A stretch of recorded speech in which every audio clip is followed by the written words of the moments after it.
You ask Tiger to solve. This deals with linear equations with one unknown. The final result is x equals 244. Let's solve it step by step. Group all constants on the right side of the equation. Subtract 3 from both sides. Simplify the arithmetic.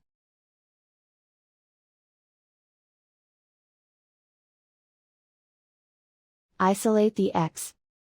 Multiply both sides by inverse fraction 2 over 1.